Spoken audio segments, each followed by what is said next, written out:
तो ये जो सब सब कुछ हो रहा है ना इस जीवन में, कुछ भी, सब कुछ, ये सब इसके पीछे एक ही कारण है, वो है संभोग, सेक्स। पेड़ पौधे भी करते, पौधे अपने परागकण अपने एक भाग से छोड़ते हैं, वो दूसरे भाग पे जाता है, वहां निषेचन क्रिया होती है, निषेचन में फिर कली आती है, फूल बनता है। मतलब जहां पर संभोग होगा वहां पे कुछ उत्सर्जित होगा ही होगा, क्योंकि इतना आनंद आया, इतना आनंद आया कि प्रकृति रोक नहीं पाई अपने आप को नया बनाने से, क्योंकि जो आया है वो नया ही तो है और प्रकृति ने उसे बनाया। क्यों? प्रकृति ये वरदान देती है कि अगर आप आनंद में हो तो आपको मैं वरदान दूंगी। तभी तो उस वरदान के पीछे, उस आनंद के पीछे लोग भाग रहे हैं हर समय, sex sex sex sex sex, क्योंकि एकमात्र रास्ता यही दिखाई दे रहा है सबको। इसके अलावा कोई रास्ता हो भी सकता है तो कैसे पता, और किसको पता, और किसने किया? जिसने किया वो अपना आनंद लेके निकल लिया, उसने कहा बाकी ऐसी तैसी में जाओ। ऐसे ही तो हो गए बहुत पुराने संत।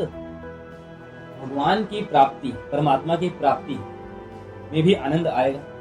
संभोग की तरफ लोग इसीलिए तो है क्योंकि उसमें कुछ झलकता है। हर कोई जीवन में संभोग करता है और उसका आनंद भी लेता है, लेकिन वो उस 2-3 सेकंड के आनंद के लिए अपना पूरा जीवन लगा देता है, और जैसे ही वो आनंद खत्म हुआ फिर उसे ऐसा लगता है यार अब मजा नहीं आ रहा। उसे पश्चाताप होने लगता है कि मैंने इतना आनंद लिया लेकिन अब वो आनंद नहीं आ रहा। अभी तक तो आपके पास भरपूर था, लगातार आप शरीर से कर रहे थे, लेकिन शरीर की एक सीमा है, शरीर की तृप्ति हो जाती है। हर भौतिक शरीर जिसे आप छू सकते हो, देख सकते हो, सुन सकते हो, पढ़ सकते हो, कोई भी चीज, उसकी एक सीमा है। उस सीमा के बाद वो काम करना बंद कर देती है। इस शरीर की भी एक सीमा है,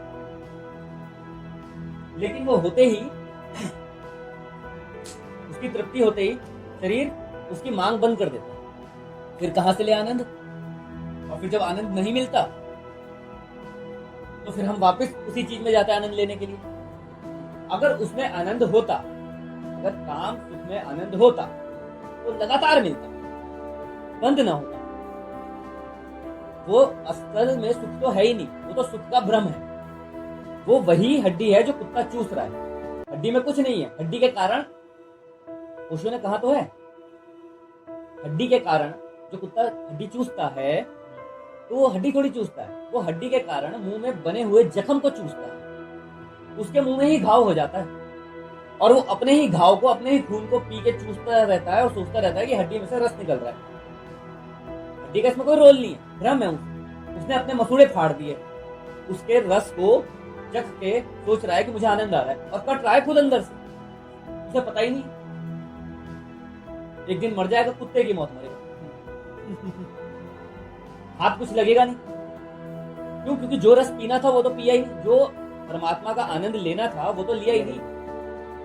संभोग के चक्कर में संभोग द्वार है, संभोग भी द्वार है। आपने जो खिड़की खोल के देखी, परमात्मा की झलक, संभोग की जो झलक है, परमात्मा जब मिलता है तब आपको अपार संभोग का आनंद प्राप्त होता है। लेकिन उसमें शरीर इंक्लूड नहीं होता, सिर्फ मन में जितना आनंद। और जब भौतिक शरीर मिलते हैं और निषेचन, संभोग, मैथुन होता है, तब तो कुछ उत्सर्जन होता है। भौतिक चीज से भौतिक चीज का ही उत्सर्जन होगा। लेकिन जब आध्यात्मिक मैथुन होगा, आध्यात्मिक संभोग होगा मन में ही,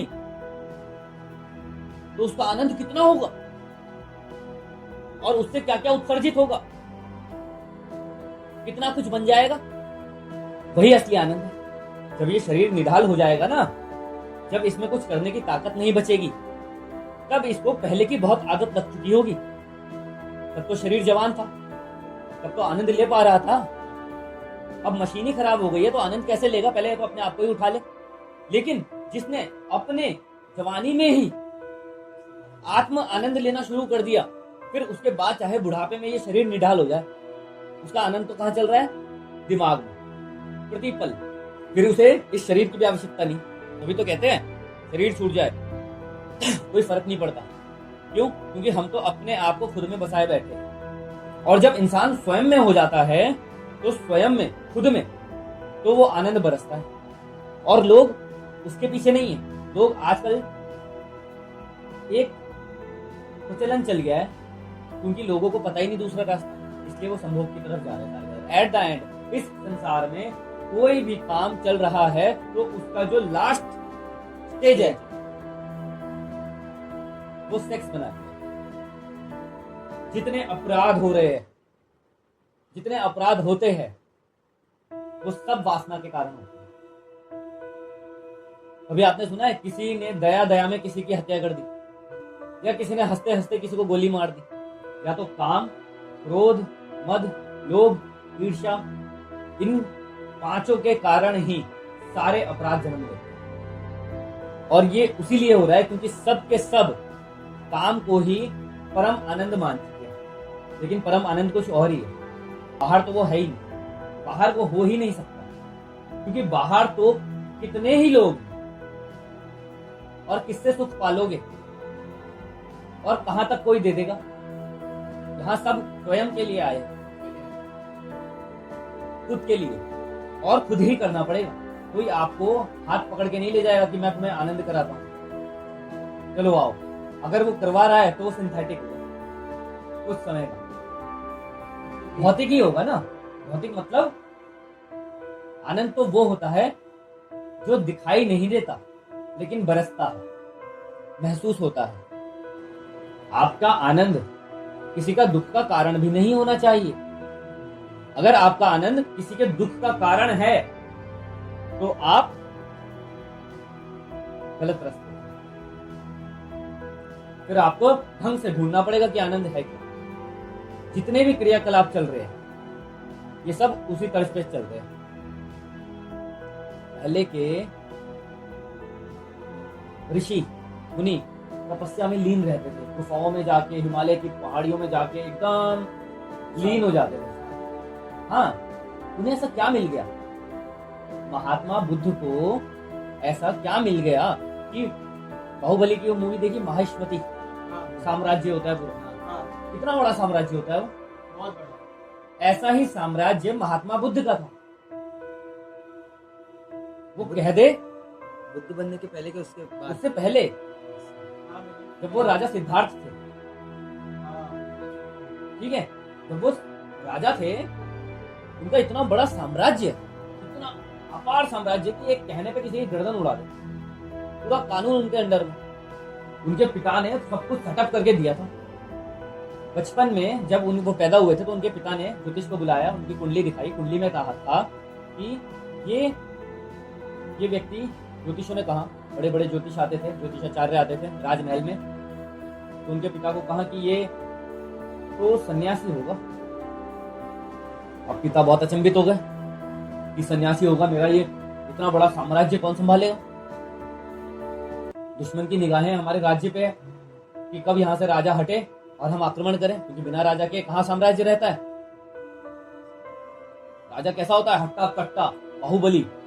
पुराने राजा जो होते थे वो अपने आप में सक्षम होते थे अपनी सेना से लड़। अगर उनकी सेना बागी हो गई उनके खिलाफ तो वो अकेला, उसके अंदर दम था कि अपने सेना का सामना कर सकता था।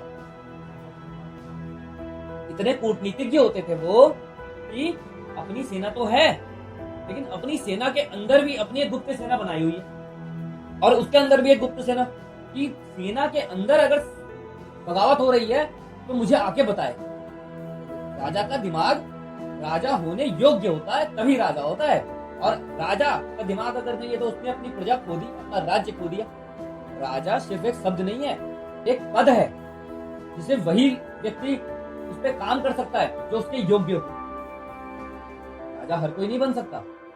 अगर बन गया तो दूसरे ही दिन राज्य को पता चल जाएगा कि राजा काम का है या नहीं है, कि ये तो सन्यासी बनेगा। तो पिता ने सारे इंतजाम कर लिए कि मेरे बेटे को कोई ऐसी चीज ना दिखे जो इसका दिल दुखा दे, उनका दिल दुखा दे। तो उनके लिए सारी व्यवस्था करी गई, पूरे राज्य में पैसे बांटे गए, कोई गरीब नहीं रहेगा, सब पेट भर के खाएंगे, सब खुश रहेंगे। तो ऐसे ही उसे दिखाई देता था। उसने कहा, उसने सोचा यार सब कुछ अच्छा ही है, क्या दिक्कत है? राजा सिद्धार्थ, बड़ा हुआ, क्या दिक्कत है? सब अच्छा ही है, सब जीवन में अच्छा ही होता है। एक दिन उसने कहा चलो सारथी, रथ लेके घूमने के लिए चलते हैं। चला गया। राज्य में वो किसी शहर की तरफ निकल गया, अपने ही राज्य में दूर शहर में रथ लेके निकल गया, जहां पर ज्यादा कानूनों का पालन नहीं होता था। तो वहां पे उन्होंने एक बूढ़ा व्यक्ति देखा। बूढ़े व्यक्ति को देख के कहा, सारथी ये क्या है? ये इंसान की कैसी स्थिति है? उन्होंने कहा ये शरीर बूढ़ा होगा। सारथी ने कहा ये शरीर तो बूढ़ा होगा। आगे गए, वो एक बीमार मिला। कहा ये क्या हुआ, ये शरीर की स्थिति क्या है? उन्होंने कहा आप तो अच्छा खान पान खाते हो, जिन लोगों को भोजन नहीं मिलता, जिन लोगों को अच्छी दवाएं नहीं मिलती, उनकी ये स्थिति होती है। जो गरीब होते हैं, उसने कहा गरीबी क्या होती है? फिर आगे गए तो एक राम नाम सत्य है, तो सारथी को देख के कहा। सारथी ने कहा मरना भी होता है। तो शौक लग गया, ये क्या था जो मुझे नहीं पता था, और ऐसा क्या क्या है जो मुझे नहीं पता, ये कौन बताएगा? ये क्यों हुई मौत, ये क्यों हुआ बीमार, ये बूढ़ा क्यों हो रहा है शरीर, ये कौन बताएगा? ये कोई बताने वाला नहीं है, ये तो प्रकृति का प्रोसेस है, ये तो होगा। इसके बारे में जानकारी चाहिए तो कहां से मिलेगी? पिता से भी पूछना था कि ये सब क्या मुझसे क्यों छुपाया, और ये सारे प्रपंच क्यों किए? जब ये सब होना ही है तो ये राग रंग क्यों? जब मरना ही है तो ये राग रंग क्यों? ये झूठ क्यों चल रहा है जीवन में? ये एक दूसरे को मुंह पे मिलके, हाय हेलो करके, झूठी तारीफें करके, झूठे वादे करके, ये सारी जो जीवन लीला चल रही है, ये सब क्यों चल रही है? जब मरना ही है तो हम ये खेल क्यों खेल रहे हैं? उनके दिमाग में इतने सारे प्रश्न आए कि ये सब क्या होगा। फिर वो सब कुछ छोड़ छाड़ के निकल गए। सारथी को कहा चलो ले चलो वापस। अब जब मृत्यु आ ही रही है तो हम कहां जाएं? मृत्यु आ रही है या मृत्यु अपने अंदर ही बन रही है? मृत्यु अपने अंदर ही बनती है। मौत जो है कहीं बाहर नहीं है, हमारे अंदर ही है। एक दिन बड़ी हो जाएगी और हम नहीं होंगे और वही होगी, क्योंकि चारों तरफ वही है, हम ही उसमें हैं। समुद्र के भीतर एक पानी का हवा का बुलबुला होता है, हम वैसे ही तो है, बस धीरे धीरे ऊपर जा रहे हैं। जैसे बुलबुला धीरे धीरे ऊपर जाके सतह पे जाके फूट जाता है, हम भी एक दिन धीरे धीरे ऊपर ही जा रहे हैं। ऊपर का मतलब वो बुला लेगा जिस दिन बुलाना है। हम जा रहे हैं या वो बुला रहा है, ये सब क्या हो रहा है? हम कहाँ जा रहे हैं? ये हमारे जीवन की लीला कहाँ जाएगी? हम मरेंगे तो कहाँ जाएंगे? क्या होगा? ये सब प्रश्न उनके दिमाग में। घर से निकल गए, बहुत ढूंढा, कहीं कुछ नहीं। जाके वो बस बैठ गए। अब मुझे ढूंढना भी नहीं, क्योंकि ढूंढ के कभी मिला ही नहीं। उसे कैसे ढूंढोगे जो हर जगह है? बताओ, उसे कैसे ढूंढोगे जो हर जगह है? जब उन्होंने ये छोड़ दिया कि अब मेरे को ढूंढना भी नहीं,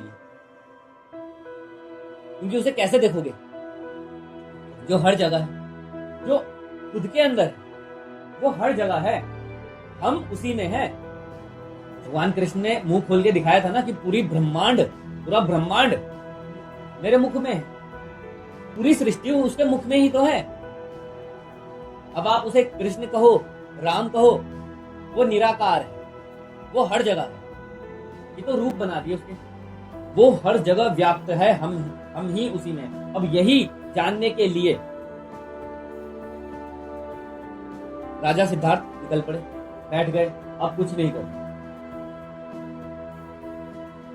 और फिर अचानक एक दिन उन्हें ज्ञान की प्राप्ति हो गई। अब हमें पढ़ाया जाता है कि ज्ञान क्या है, और ज्ञान क्या है। महात्मा बुद्ध को ज्ञान की प्राप्ति हो गई। ज्ञान की प्राप्ति कैसे हो गई? क्या किया उन्होंने जो ज्ञान की प्राप्ति हो गई? और ज्ञान अगर मिलता है तो कैसा क्या मिल जाता है? वो समाधि में क्या आनंद है? वो निर्वाण में क्या आनंद है? तो वो वही आनंद है जो आनंद आपको संभोग में मिलता है।